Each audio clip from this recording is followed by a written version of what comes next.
Hi everyone, we're doing this new series about our 5 favorite hard rock and heavy metal records from Italy. And so here we are, and here you will get my 5 top picks. There's lots of Italian records which I really like, so it's been quite a difficult process to choose these, just 5. But I think ultimately these are the ones that I get back to more often, and that I still like to listen to so much after, in some cases after many years since they were first released, and they regularly end up in my playlists. So I think that's reason, that's the right reason to pick them as my favorites. So let's start with this, which is Emperor of the Black Runes by Domine. Well, back in the day when I was still writing for Metal Hammer, and sometimes I would write some very good things about Domine, and I would get some shit from people because I was told, yeah, sure, you record your band, Drakkar is on Dragonheart Records, Enrico Paoli from Domine is the boss of Dragonheart Records, so you're biased, blah blah blah. Total bullshit. I mean, I just always loved Domine. I always loved their musical style, loved Morby as a singer, and of course I like them as people, and we played many shows together, and I like them, but that has nothing to do with how much I enjoy their music. I mean, it's just, the music is so good, it just stands for itself, and doesn't need endorsement from me when I was a journalist or whatever. Everyone knew they were great, and so this album is, to me, it's full of stuff which is uplifting and epic at the same time, and it has melody and has everything. I mean, I like all of Domine's albums, and I was really on the fence about choosing this one or the second one, Dragon Lord, but in the end I picked this one because of stuff like the Aquilonia suite, where they basically took the Conan the Barbarian theme and shaped it into kind of a metal version, which is, it might be a bit cheesy, but it sounds so fucking cool. So, so really, and also sounds like stuff like Battle Gods, the opener. And of course the song True Believer, which to me is even better than, I mean, they are famous for a song called Defender, but I think True Believer is even better. It's so good, the chorus of this song, and it's a great record. What can I say? The Prince in the Scarlet Robe. I really like all of the songs here. I think it's very strong. As I said, I could have picked any of their albums really, but this is the one I listen to and enjoy the most still today. So here's my pick, my first pick. Second pick, In Evu Magere, The Shadow Tower. Okay, so from my very good friend Bruno Masulli, is the guitar player and singer on this album, and he also is the one writing all the music and the lyrics. And is, on top of being a great guy and a great friend for me, is super talented, and this is one hell of a record. It's basically, some people call it power doom, for lack of a better term, but to me, it's something even different from that. I mean, the basis of this is doom metal in the style of Candlemas, epic doom. But there's a lot of riffs on here which are a lot thrash metal inspired or influenced, whatever you want to call it. It is a really strange mixture of things, and I mean, it's something that it would have been very, very difficult to make if you are not as talented as Bruno is. He's been capable of fusing these completely different styles together, and so you listen to his guitars, and at times it's really thrashy, and there's a lot of fast shredding and stuff, And then, but then, you know, the melodies and the way the songs are built, and some of the riffs obviously are totally, you know, from the Candlemass book without being a copy. So yeah, it is a record that has a lot of personality. All of their records are like this, actually. I just picked the first one because maybe because it's the first that I listened to. So it is, to me, it is very important. You know, I really love it, and I love songs like "The Last Farewell," "Act of Faith," "The Shadow Tower," "Leave Me Alone." It's just great, and you know, what can I say? I really recommend this to all fans of doom metal that have, you know, an open mind and can keep an open mind and listen to stuff which is not strictly by the book. Let's go to another genre. Okay, here we go. Hell in the Club, Devil on My Shoulder. Okay, so I've been a friend of Andrea, the bass player here, for ages. He is also the bass player for Secret Sphere, and back in the early 2000s, Drakkar and Secret Sphere used to have the same booking agency. So we were doing a lot of shows together, and we immediately felt like there was a connection, you know. We became friends immediately, and were very, very, you know, comfortable with each other, and that forged a bond which is still unbroken to this day. You know, more than 20 years later, I still consider them my brothers in metal.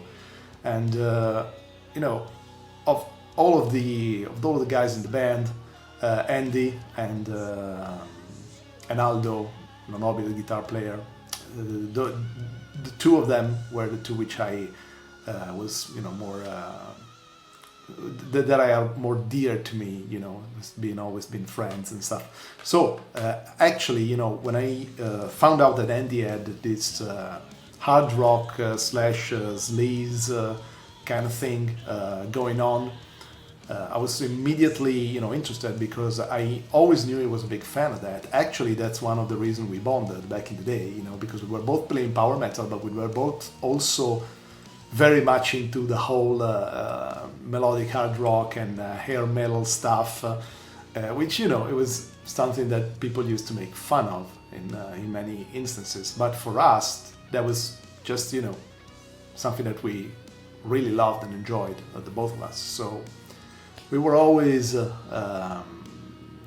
we were always in touch, and this was one of the reasons that we bonded. But then again, you know, just what can I say? This album is just fucking great, you know. It's melodic hard rock with the choruses that are like earworm. They're immediately into your brain, and they're just amazing. And Dave, the singer, who's also the singer for Elven King, as you might know, you know, is just he has the perfect voice for this, really. And maybe you wouldn't guess if you just heard him with Elven King, but he's very versatile and absolutely great, and super capable of delivering this kind of more sleazy, streety, hard rock stuff. And honestly, songs like Devil on My Shoulder, like the title track, or Proud, are among my favorite songs. Proud is a song which I really love, and Andy knows that, and I, you know, went to see them live a couple of times, and they usually play that song, and you know, it's such a great emotion to hear it live. And also, you know, the lyrics about, you know, there were 4 little kids with a dream in mind. The playground of our fantasy was rocking stage. I think I know it without even having to read the lyrics, because it's so cool. It's basically about all of us who have been growing up with the rock and roll dream, in a way, you know, and it doesn't really matter how much of it we realize. What matters is that we always had this rock and roll dream, and we still have it. You know, that's it. So, great album, check it out. Hell in the Club, Devil on My Shoulder, absolutely fucking great.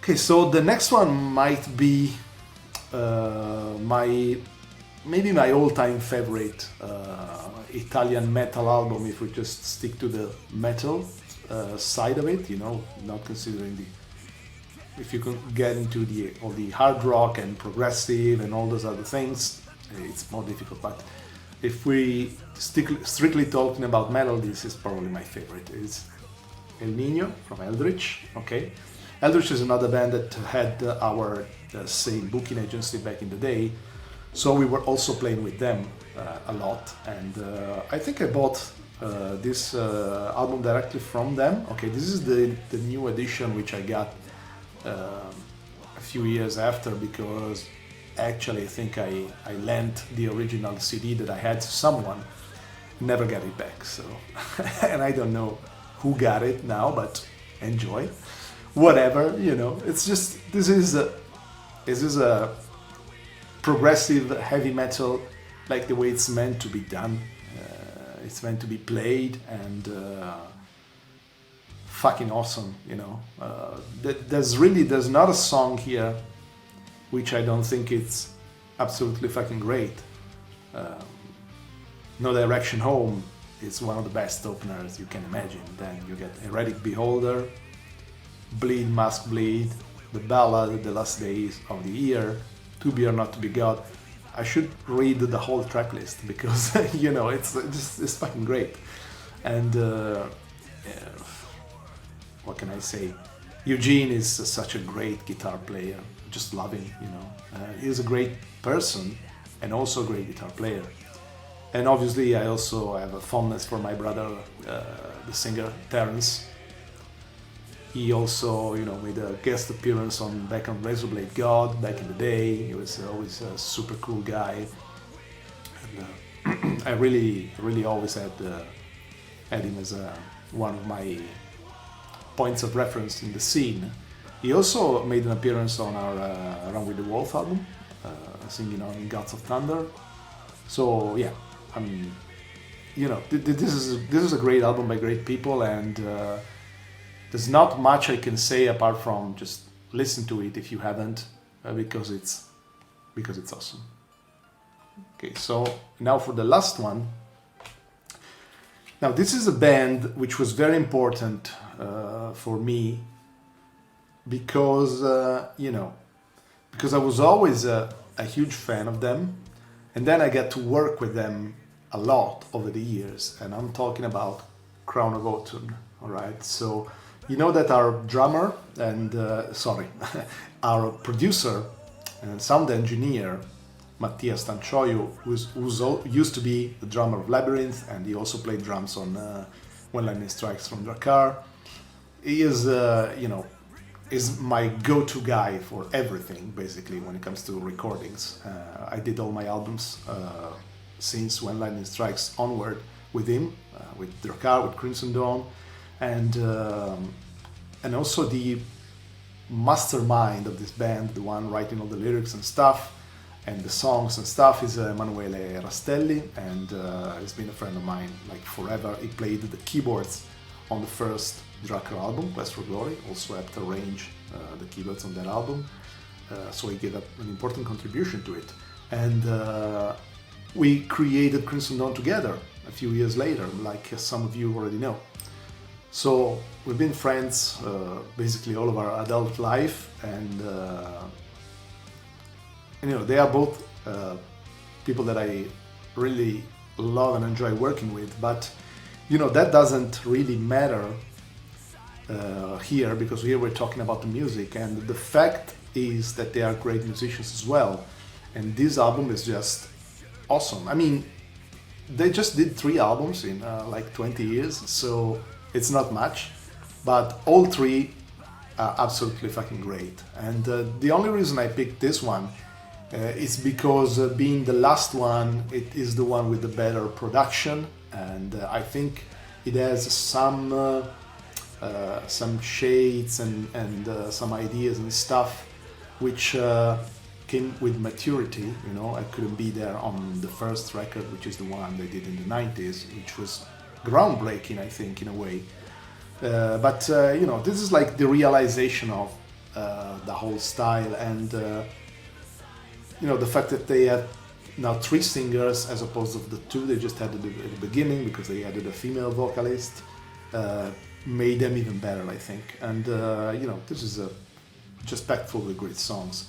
Mosaic Within, Cyclopean, Everything Evokes is my personal favorite. It almost sounds like a song from a band like, I don't know, Soilwork or whatever. It's very modern, as opposed to other stuff from them, which is more related to the kind of a gothic style metal with very strong medieval folk kind of influences and stuff. It's really hard for me to define what their music is all about, because it has so many things in it. I mean, there's some death metal, there's some black metal, there's some modern metal, some folk, some melodic metal, some power metal at times on a few songs. So it's very unique, and that is also one of the reasons why I always love them, because I love unique bands, and they are unique. So Crown of Autumn, Byzantine Horizons, and so this is it. There were many others which were left out. Maybe we'll talk about them in another future episode. But for now, this is it. These are my picks for my five favorite hard rock and heavy metal albums from Italy. Take care. See you soon.